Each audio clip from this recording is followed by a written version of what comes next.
Si vous vous irritez quand les choses ne se passent pas à votre gré, vous apprenez à vos enfants à faire la même chose. Parce qu'ils feront plus tout ce qu'ils vous voient faire qu'ils ne feront ce qu'ils vous entendent dire. 80% de la communication est non verbale. Restez avec nous dans Jouissez de votre vie.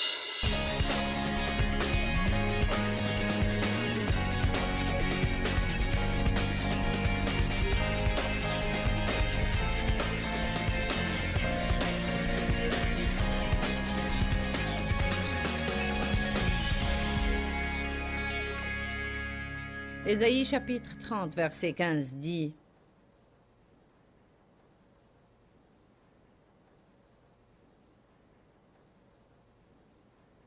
Car ainsi a parlé le Seigneur, l'Éternel, le Saint d'Israël. C'est dans le retour à moi et le repos en moi que sera votre salut. Quand il parle de salut, je ne crois pas qu'il s'agit du salut de l'âme, mais je crois qu'il s'agit d'être sauvé de vos problèmes. C'est dans le calme et dans la confiance que sera votre force. Mais vous ne l'avez pas voulu. C'est malheureux, n'est-ce pas? Il a dit, si vous étiez venu à moi et vous m'aviez fait confiance, j'aurais résolu vos problèmes. Mais non, vous aviez à essayer de le faire par vous-même. La semaine passée, je lisais un livre qui disait le suivant. L'agitation détruit le bien. Être contrarié détruit les bonnes choses. Mais avoir un esprit calme, non seulement édifie le bien, mais il détruit le mal. Je vais vous dire ce soir, quand vous avez des problèmes et vous restez calme durant ces problèmes, le diable ne saura que faire de vous. Quand il fait de son mieux pour vous contrarier et vous refusez d'être contrarié, mais vous restez parfaitement paisible et parfaitement heureux, comme si le problème n'existait pas, vous avez alors gagné la bataille par votre calme. Qui s'y trouve que quand il se passe une chose qui ne lui plaît pas, sa première réaction, c'est avoir peur et être contrarié? Allez, soyez francs. On peut apprendre comment se calmer et se réjouir. Je veux que vous jouissiez de votre vie. Voulez-vous jouir de votre vie? Si on va attendre jusqu'à se débarrasser de tous nos problèmes pour jouir de notre vie, nos jours de joie seront rares. Car il y a toujours des choses qui se passent et la plupart de ces choses arrivent soudainement sans être planifiées auparavant. Mais que nous l'ayons planifié ou non, on a toujours à s'en occuper. La vie ne prend pas toujours la tournure que nous souhaitons. Et je crois que la vie puissante est celle qui fait face à tout genre de problèmes et reste malgré cela stable. La stabilité. J'espère que vous serez affamés de stabilité et de paix dans votre vie. L'apôtre Paul a dit dans Philippiens chapitre 4, verset 11, « J'ai appris à être satisfait et content de l'état où je me trouve sans jamais m'inquiéter. Je sais vivre dans l'humiliation et je sais vivre dans l'abondance. Que j'ai ce que je veux ou non, je sais comment rester stable. » Je veux vous dire aussi que je crois que c'est un grand témoignage pour le monde. Et je crois que beaucoup de personnes vont vouloir ce que vous avez. Ils vont être jaloux de votre cheminement avec Dieu. Et ils vont vouloir en savoir plus s'ils voient que vous êtes toujours stable malgré tout ce qui se passe. Et que vous ne chantez pas juste des louanges à l'église et dès que vous avez un problème, vous ne réagissez pas différemment des autres. Philippiens 1, 28. Il m'était très difficile d'apprendre à rester calme durant les tempêtes. Mais mon mari a été un bon exemple pour moi. Et je voulais intensément ce qu'il avait. Et je crois que quand on montre un tel exemple aux gens, ils commenceront à vouloir ce que nous avons. Il y a des leçons qu'on peut enseigner par nos paroles, mais il y a d'autres leçons qu'on ne peut enseigner qu'en en donnant l'exemple. Si vous vous irritez quand les choses ne se passent pas à votre gré, vous apprenez à vos enfants à faire la même chose. Parce qu'ils feront plus tout ce qu'ils vous voient faire qu'ils ne feront ce qu'ils vous entendent dire. 80% de la communication est non verbale. Philippiens 1, 28-29. Sans vous laisser, en aucun moment, l'apôtre Paul dit, dans sa lettre à l'église de Philippe, sans vous laisser en aucun moment intimider ou vous laisser apeurer en rien par les adversaires et par les opposants, votre adversaire étant le diable. Et je ne vais pas perdre ma paix. Ma paix est un don précieux venant de Dieu, et je ne vais pas te le céder, diable. Je suis très affamé de paix. J'ai beaucoup de paix dans ma vie maintenant, et croyez-moi quand je vous dis que j'en jouis beaucoup. Je viens d'un milieu plein de perturbations constantes pour devenir maintenant passionné de paix. Quand je dis que je suis passionné de paix, je veux dire que je ne veux pas et je n'aime pas ne pas être en paix. Et j'en suis arrivé au point où je ferai n'importe quoi, pour garder ma paix ou pour la reprendre. J'ai découvert que si je veux avoir la paix, je dois la poursuivre et la rechercher. Elle ne va pas tomber sur moi comme un fruit mûr qui tombe de l'arbre. Je dois moi-même faire la paix. Beaucoup de personnes veulent la paix et prient pour l'avoir, mais ils ne veulent pas être artisans de paix. J'ai parfois à m'excuser de Dave, même quand je ne pense pas que j'ai tort. Parfois aussi, j'ai à me taire quand j'aurais préféré continuer à parler. Mais j'ai découvert enfin que pour moi, la paix vaut beaucoup, beaucoup plus qu'avoir raison ou n'en faire qu'à ma tête. Avoir raison est extrêmement surfait. Et le prix qu'on paye pour avoir raison est très élevé. Sans vous laisser. En aucun moment, pas pour un moindre moment ou instant, intimidé en rien par les adversaires ou par les opposants. Car une telle fermeté ou intrépidité, la Bible amplifiée dit, est une preuve et une confirmation pour eux, vos adversaires, de leur perdition imminente, mais une évidence et un signe de votre délivrance et votre salut qui viennent du Seigneur. Quelle belle écriture! Laissez-moi vous la disséquer et m'assurer que vous ne l'avez pas ratée. Il a dit, quand les problèmes arrivent, si vous restez calme, n'ayez pas peur, ne soyez pas irrité. Restez stable, restez paisible et heureux. C'est un signe important au diable qu'il est déjà vaincu. Et c'est un signe à Dieu que vous lui faites réellement confiance. Alors il interviendra en votre faveur et combattra le diable pour vous et vous délivrera. N'est-il pas merveilleux de comprendre ce soir que quand on a un problème, on n'a pas à essayer de comprendre ce qu'on est censé faire pour se débarrasser de ce problème? Ça ne vous fatigue pas d'essayer de comprendre ce que vous êtes censé faire? Qu'est-ce que tu vas faire? Qu'est-ce que tu vas faire? Qu'est-ce que tu vas faire? Le diable te crie à l'oreille 5000 fois par jour. Qu'est-ce que tu vas faire? Qu'est-ce que tu vas faire? Qu'est-ce que tu vas faire? Puis tes amis lui viennent en aide. Qu'est-ce que tu vas faire? Qu'est-ce que tu vas faire? J'ai appris que tu as un problème. Qu'est-ce que tu vas faire? Quand on a un problème, on se hâte pour faire quelque chose. On essaie de faire ceci et cela, et de s'occuper de ceci et de cela. On dit aux gens ceci et cela. La Bible dit dans le psaume 46, 10, « Arrêtez et reconnaissez que je suis Dieu. » Dieu dit, « Si vous arrêtez, vous me donnerez l'opportunité d'intervenir dans votre vie et vous me verrez intervenir et vous remarquerez que je suis un Dieu merveilleux. Mais si vous allez toujours essayer de résoudre les problèmes par vous-même, vous allez rater ma force qui fait des miracles et finir par être frustré, et cela à cause des œuvres de la chair. » Je veux que vous compreniez ce que je dis. La paix est un combat spirituel. Elle n'est pas juste un sentiment agréable que nous possédons et dont nous jouissons. La paix est un combat spirituel. Dans Éphésiens 6, quand Paul instruisait l'Église à Éphèse comment lutter contre les dominations et les autorités, il a dit « Revêtez-vous de l'armure de Dieu » et il a mentionné cela « Mettez les chaussures de paix ». Mettez-les, il a dit. Mettez-les. Revêtez la cuirasse de la justice. Mettez les chaussures de paix. Jésus a dit, je vous laisse la paix, je vous donne ma paix. Arrêtez alors d'être toujours irrité et perturbé. Il y a beaucoup de choses qui nous sont disponibles et dont on ne se sert pas. Il y a beaucoup de choses qui nous sont disponibles et dont on ne profite pas. Mettre les chaussures de la paix est une de ces choses-là. Une des premières choses auxquelles on doit penser quand on commence à être irrité, c'est « j'ai besoin de me calmer ». J'ai besoin de me calmer, même si vous avez à mettre des notes dans votre maison. Mettez des notes sur votre miroir où vous vous regardez 10 fois par jour comme la plupart des gens. Surtout si vous êtes une femme. Mettez des notes sur votre réfrigérateur que vous ouvrez 10 fois par jour.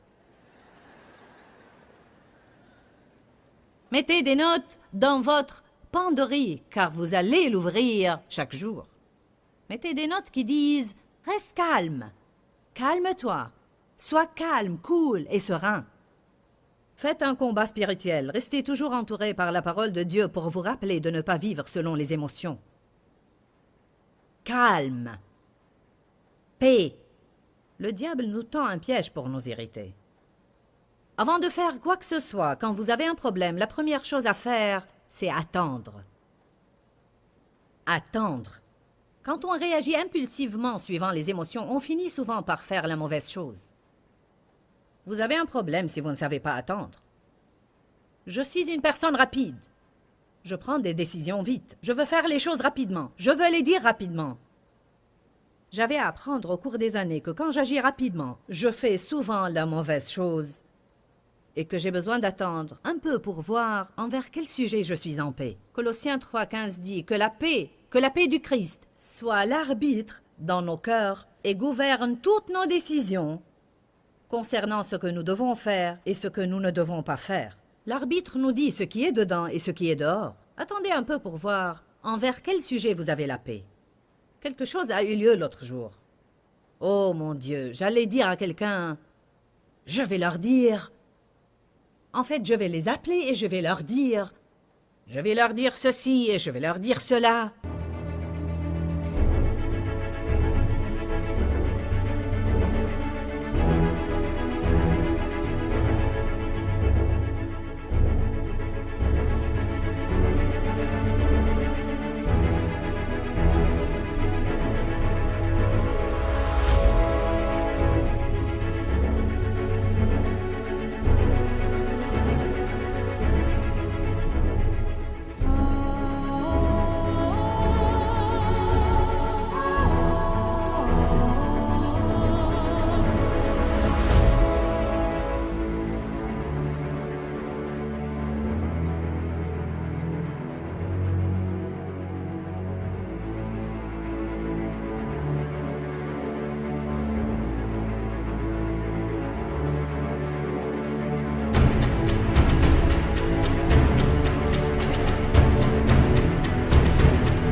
Le niveau d'adrénaline dans mon sang s'élevait et je m'énervais de plus en plus.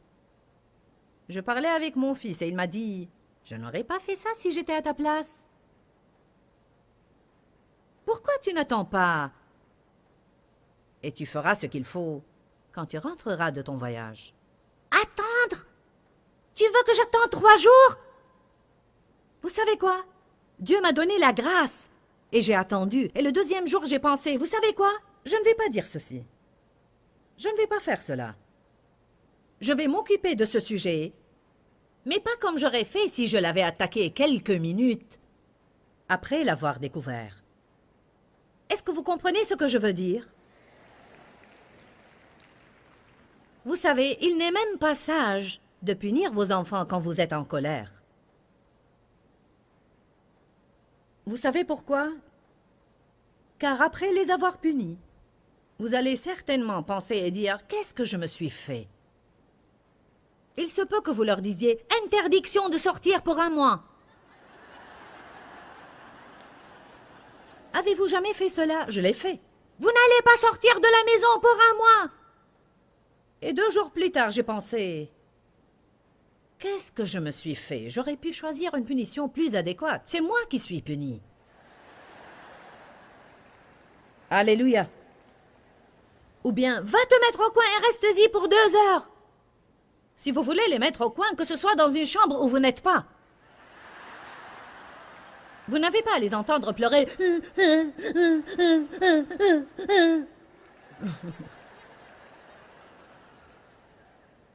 Attendez et agissez avec sagesse. Et ne faites pas des choses stupides. Avant de faire quoi que ce soit, attendez. Voici une déclaration qui me vient du Seigneur et que j'aime beaucoup. Laissez les émotions se calmer avant de décider. Car dès qu'on s'irrite, les émotions font chut. Si vous attendez un peu, elles se calmeront. De même qu'elles s'irritent, elles se calment. Ne prenez pas vos décisions dans le feu de vos émotions, parce qu'il y a une grande probabilité qu'elles soient erronées. Donnez à Dieu l'occasion de vous guider. Donnez à Dieu l'occasion d'intervenir. Donnez à Dieu l'occasion de vous dire quoi faire. Et cela s'il veut vraiment que vous fassiez quelque chose de particulier. Allez à Exode 14.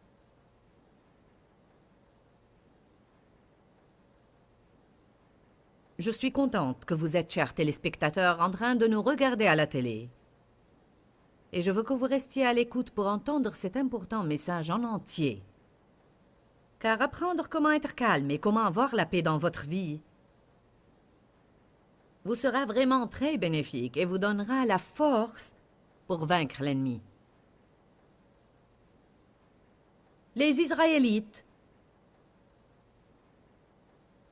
étaient partis de l'Égypte où ils étaient esclaves et asservis. Et après que Dieu ait confronté Pharaon plusieurs fois, il a accepté de les laisser aller. L'Éternel n'a pas...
de lui dire « Laisse aller mon peuple !» Enfin, il les a libérés, après que plusieurs plaies les frappaient. Il est écrit dans le verset 8, « L'Éternel endurcit le cœur de Pharaon, roi d'Égypte, de sorte qu'il se lança à la poursuite des Israélites, qui étaient partis la main haute. Les Égyptiens les poursuivirent, et tous les chevaux, les chars de Pharaon, ses cavaliers et son armée, les atteignirent alors qu'ils campaient près de la mer. Les atteignirent alors qu'ils campaient près de la mer. Ils avaient l'armée égyptienne derrière eux et la mer Rouge devant eux. Vous parlez d'être dans une situation difficile. Vous parlez d'être dans une situation qui vous effraierait certainement. La mer Rouge devant vous et l'armée égyptienne derrière vous. Situation sans issue. Avez-vous jamais ressenti cela? Je suis coincé de tous côtés, sans aucune solution, et je ne sais que faire. Il paraît que tout est fini. Alors le sentiment qu'ils ont eu en premier lieu, et c'est normal, c'est qu'ils ont senti la peur. Le verset 10 dit, « Pharaon approchait. Les Israélites levèrent les yeux, et voici que les Égyptiens les poursuivaient. Et les Israélites furent remplis de crainte et crièrent à l'Éternel. Ils dirent à Moïse, « Est-ce parce qu'il n'y avait point de tombe en Égypte que tu nous as emmenés pour mourir au désert? Que nous as-tu fait en nous faisant sortir d'Égypte? » Je veux que vous remarquiez que dès qu'ils furent irrités, ils ont commencé à rejeter la responsabilité de leurs problèmes sur Moïse. Parfois, Dave et moi, quand on est en retard pour aller quelque part, si l'un de nous s'énerve et se met en colère, « On doit sortir d'ici, on va être en retard !» Alors l'un de nous commence à rejeter sur l'autre la responsabilité de ne pas être prêt. Quand on est irrité, on commence à blâmer les autres. On ne veut pas prendre la responsabilité, on veut blâmer les autres. Alors les Israélites ont dit, « Pourquoi tu ne nous as pas laissés tranquilles? Pourquoi tu ne nous as pas laissés en Égypte? Ce que nous avions là-bas était mieux que ceci. » N'est-ce pas là ce que nous te disions en Égypte? Laisse-nous tranquilles, laisse-nous servir les Égyptiens, car mieux vaut pour nous servir les Égyptiens que de mourir au désert. Ils sont négatifs maintenant. Moïse répondit, n'ayez pas peur. Tenez bon. Soyez ferme, confident et courageux, et voyez comment l'Éternel va vous sauver aujourd'hui. Il dit, tenez bon si vous voulez voir comment l'Éternel va vous sauver. Car les Égyptiens que vous voyez aujourd'hui, vous ne les verrez plus jamais. Faites attention au verset 14, s'il vous plaît. L'Éternel combattra pour vous. C'est le rôle de Dieu. Et votre rôle, c'est de garder votre paix et de vous tenir totalement tranquille. L'Éternel dit à Moïse, « Pourquoi cries-tu vers moi? Ordonne au peuple de se mettre en route. Après qu'ils se soient tenus tranquilles, ils ont entendu de Dieu ce qu'ils sont censés faire. Vous pouvez vous mettre en route, car je vais être avec vous. Le Seigneur vous guidera. Il vous montrera quoi faire si vous apprenez à rester tranquille et espérer en Dieu. » Que veut dire espérer en Dieu? Ça ne veut pas dire être passif et rester là à ne rien faire. Vous ne faites rien selon la chair, mais vous faites beaucoup spirituellement. Il y a une activité selon l'esprit et une activité selon la chair. La foi est un acte spirituel. Croire en Dieu requiert un effort spirituel. On fait le genre d'effort inapproprié. Espérer en Dieu a une définition merveilleuse que j'aime beaucoup. Elle dit « attendre à ce que Dieu intervienne. Soupirer après la faveur de Dieu. Soupirer après la réponse de Dieu. Compter sur la force de Dieu. Attendre avec espérance. Attendre à ce que Dieu intervienne à tout instant. Combien d'entre vous voient qu'espérer en Dieu ne veut pas dire être passif? Que fais-tu? J'espère en Dieu. Mais non, je m'attends à ce que Dieu intervienne à tout instant. Je m'attends à un miracle de Dieu. Je m'attends à ce que Dieu me donne sa faveur et me donne ma percée. Je suis pleine d'espoir.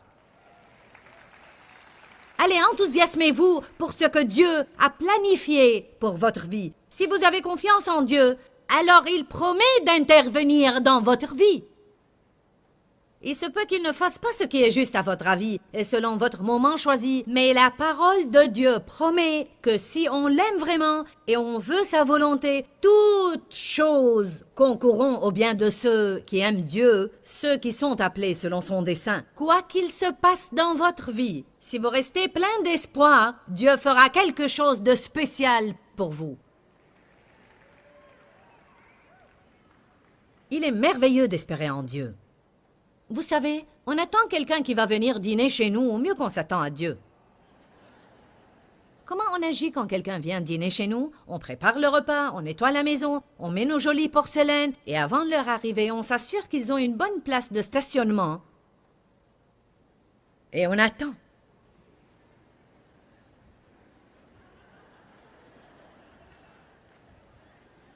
Allez, ne touchez à rien, ils vont arriver d'une minute à l'autre. Comment on s'attend à Dieu? Je ne sais pas si Dieu va intervenir. Rien ne se passe. J'en ai marre d'attendre toujours. N'attendez pas comme ça. Cette façon d'attendre n'est pas biblique. Espérer en Dieu bibliquement produit un bon fruit dans notre vie. Mais vous avez à attendre dans l'expectative, avec espérance, et en vous levant chaque jour en disant « J'attends impatiemment pour voir ce que Dieu va faire aujourd'hui ». Au fait, je vous encourage, chaque matin, quand vous vous levez, faites cela au moins pour quelques semaines et peut-être même former une habitude à vie. On parlait aujourd'hui de l'importance de rester calme et serein, et je suis sûre que des millions de personnes qui nous regardent maintenant ont besoin même maintenant dans leur vie d'être calmes et sereins. Si c'est votre cas, ne pensez pas que vous êtes hors norme, car je vous dis que cela arrive assez régulièrement à nous tous. Jésus a abordé le sujet dans Jean 16, 33 et dans d'autres passages dans la parole de Dieu. Et il a dit, vous allez avoir des tribulations, c'est une promesse. Vous allez avoir des afflictions et des frustrations. Mais il a dit, mais prenez courage, car j'ai vaincu le monde. Dans cette écriture, il nous dit de nous réjouir et en d'autres passages, il nous dit de rester calme. Dis-leur que je les aime. Dans ce livret, Joyce Meyer donne une révélation de l'amour de Dieu pour nous. Pour obtenir ce livret gratuitement, écrivez-nous à Joyce Meyer, boîte postale 40095-6300 Larnaca, Chypre. Ou bien visitez notre site web www.joycemeyer.org/fr.